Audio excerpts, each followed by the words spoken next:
మెల్లగా పాకుతున్న చల్లని కాఫీ. పూర్తి వివరాలకు చదవండి రేపటి సాక్షి దినపత్రిక. కాంగ్రెస్ ప్రభుత్వం స్టార్ట్ చేసిన హైడ్రా కూల్చివేతలో ఫామ్ హౌస్ పంచాయతీకి తెరలిపాయి. 3 పార్టీల మధ్య మరోసారి డైలాగ్ వార్కు కారణమయ్యాయి.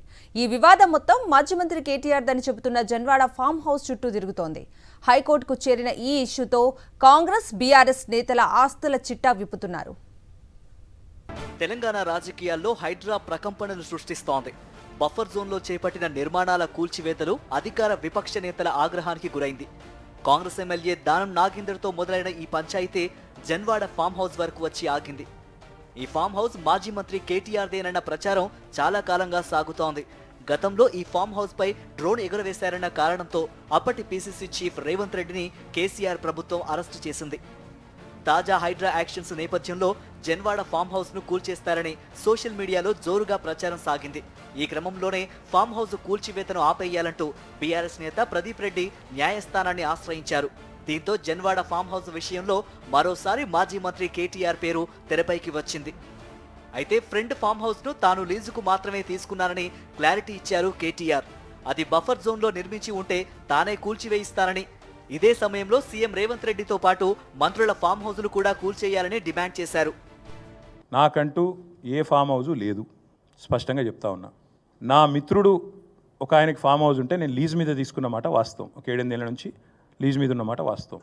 ఒకవేళ అది ఎఫ్టీఎల్లోనో బఫర్లోనో ఉంటే నా మిత్రుడికి నేను చెప్తా, దగ్గర ఉండి అవసరమైతే నేను కూడా పోయి, ఎందుకంటే నేను లీజ్ మీద ఉన్నా కాబట్టి అక్కడే ఉండి నేను దగ్గరుండి కూలగొట్టించి వస్తా. ఒకవేళ అందులో ఏమైనా తప్పు ఉంటే ఎఫ్టీఎల్లో బఫర్లో ఉంటే నేనే దగ్గరుండి కూలగొట్టించి వస్తా. రెవెన్యూ మంత్రి గారు పొంగులేటి శ్రీనివాసరెడ్డి గారు, తర్వాత కేవీపీ రామచంద్రరావు గారు, ఆ తర్వాత పట్నం మహేందర్ రెడ్డి గారు ఎఫ్టీఎల్లో, సుఖేందర్ రెడ్డి గారు కౌన్సిల్ చైర్మన్ గారు, తర్వాత మన ఉన్నారు మధు యాష్కి గారు, ఇంకా చాలామంది ఉన్నారు. ఇంకొకటి కూడా ఉంది, రేవంత్ రెడ్డి గారిది కూడా ఏడుందో నేను చూపెడతా మీకు. మీరు వస్తా అంటే రేవంత్ రెడ్డి వ్యవహారం కూడా చూపెడతా. ఎక్కడుందో మీకు శాటిలైట్ మ్యాప్లు పంపుతా, చూసుకోండి. ఫామ్ హౌస్ లీజుపై కేటీఆర్ వ్యాఖ్యలను తప్పుబట్టారు PCC working president Mahesh Kumar Goud. FTL పరిధిలో కేసీఆర్ కుటుంబ సభ్యులకు ఉన్న ఆస్తుల చిట్టా మొత్తం తమ వద్ద ఉందన్నారు. బినామీ పేరుతో జన్వాడ ఫామ్ హౌస్ ను కేటీఆర్ఏ నిర్మించుకున్నారని ఆరోపించారు మహేష్ కుమార్. ఇక్కడ కేటీఆర్ గారు ఫామ్ హౌస్లు నీళ్ళు తీసుకుంటా అన్నటువంటి చరిత్ర, కొత్త చరిత్రకి తెరలేపినారు. పేరుకు మాత్రమే ప్రదీప్, ఇది బెనామీ పేరు మీద ఆనాడు మున్సిపల్ శాఖ మంత్రిగా ఉన్నటువంటి కేటీఆర్ గారు జనవాడ ఫామ్ హౌస్ కట్టుకున్నాడు. ఇది పోలీస్ శాఖ ఇచ్చినట్టు రిపోర్ట్లో ఇది కేటీఆర్ ఫామ్ హౌస్ అనే తేల్చడం జరిగింది. శైలిమ పేరు మీద దాదాపుగా ఎన్ని ఎకరాలున్నాయో మీకు ఇవన్నీ కూడా అందజేస్తాం. అక్రమాల విషయంలో కాంగ్రెస్ బీఆర్ఎస్ రెండూ దొందే అన్నారు కేంద్ర మంత్రి బండి సంజయ్. జన్వాడ ఫామ్ హౌస్ ముమ్మాటికి కేసీఆర్దేనన్నారు. 2 రాష్ట్రాల ఎన్నికలకు డబ్బులు పంపించేందుకే కాంగ్రెస్ కూల్చివేతల డ్రామా ఆడుతోందన్నారు బండి సంజయ్. నీ ఫామ్ హౌస్ మీద డ్రోన్ ఎగ్రేషన్ అని చెప్పి రేవంత్ రెడ్డి గారి మీద కేసు పెట్టినావు.